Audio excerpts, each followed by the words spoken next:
It's funny, I must have had a bad case of seeing things, because there's no screws to be seen down inside that bottom there after I scraped around. It turns out the screws are in the bottom going through the bottom up in. So you can see where that might actually be a leak point, where oil might leak out. There's also a drain plug on the bottom here to drain this reservoir. So I'll take that out, so when I put this whole thing in the parts cleaner I can really do a good job cleaning it. But for starters right now, I'm going to see if I can get those two screws loose.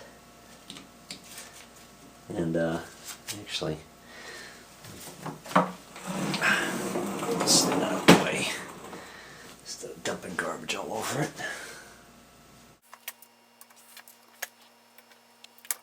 The heck? You know, the other day I dropped this camera and it bounced off the top of the bulkhead pretty hard, and I looked at it and I didn't see any damage. And just now, while I was sitting here filming, this little protective lens cap or cover just fell off onto the floor. So wonderful. Alright, pop the lens cover back in, but if it falls out again, then it means I'm going to have to put a spot of glue on it or something. Alright, so this darn screw is tight as a tick.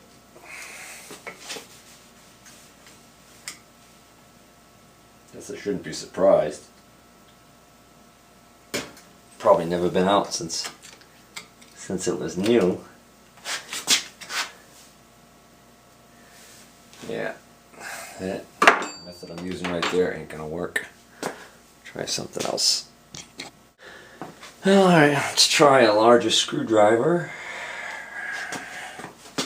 One with a tip that seems to fit better and doesn't want to cam out as easily.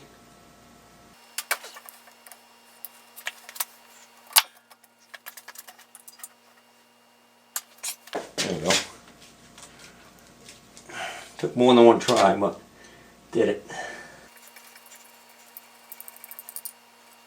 Looks like there's only 2 screws holding this thing. Some lousy smelling oil in this thing. Alright. Gotta don some gloves, because as soon as I let that screw go, this whole housing may want to just fall. Try and fall on me.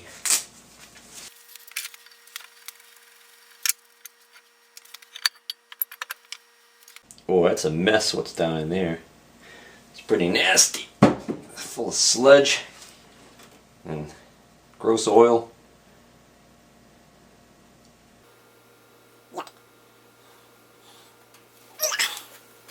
Now, what I found really interesting about this was that even after I got this tapered pin out, separating this bevel gear right here from that shaft, and pulled the shaft out, there was no way I could take this bevel gear out until this housing was out of the main unit, because basically you couldn't pull it out this way because the walls of that housing were just, the box there were just completely in the way. So that's kind of funky the way that's set up.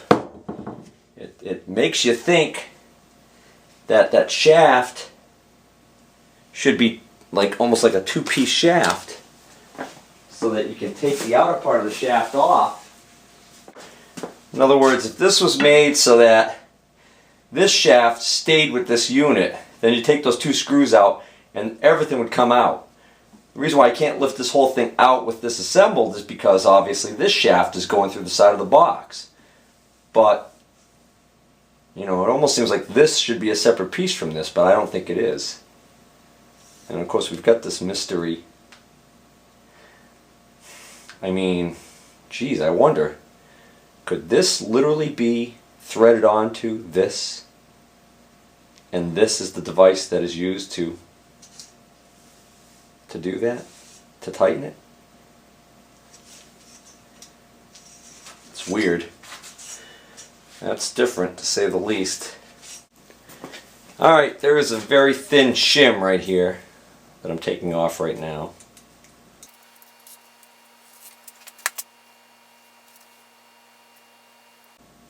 I'm going to clean this up in the parts cleaner and see if I can figure out whether or not this is a pin going through here or whether or not these are just something designed to be grabbed onto to turn this.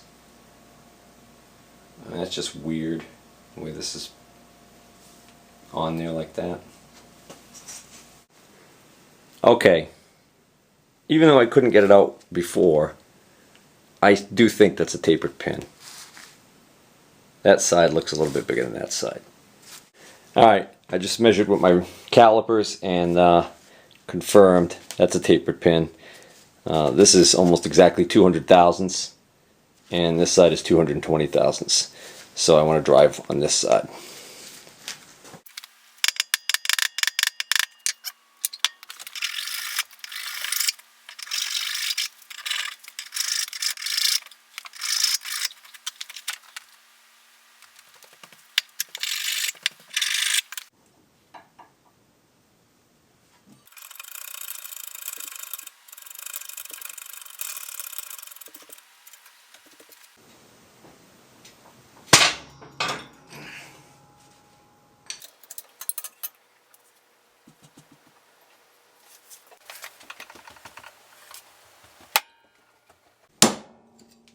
Finally.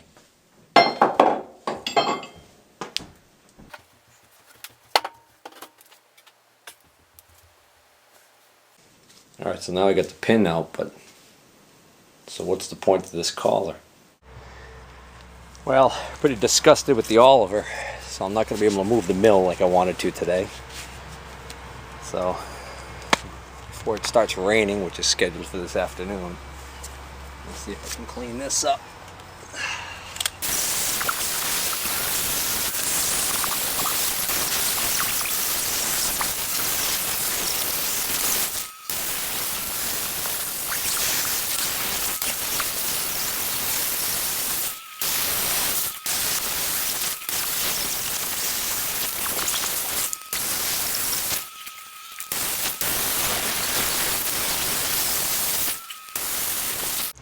Well, I've been working at this for a while now, and I'm pretty satisfied, except for right in there. I can't get the my wire wheel attachment into this tight space between here and here. So let's see what I've got for a smaller. I think I might have a small wire wheel cup that I could put on a die grinder and get in there with that. Alright, so I got a small wire wheel here on the end of this. This is that die grinder that I got off the guy for 10 bucks. Just 10 bucks. He sold me the Airco welder, so looks like it works pretty well. I guess it's just a ticket to get into these tight spots.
Looks like somebody couldn't decide what they wanted to use in this gearbox, oil or grease, because it seems like there is both in here.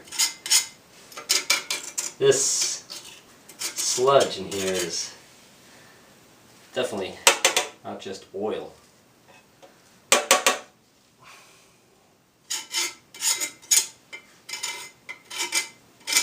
Judging from the design, I'd say this was designed to be a oil-filled gearbox.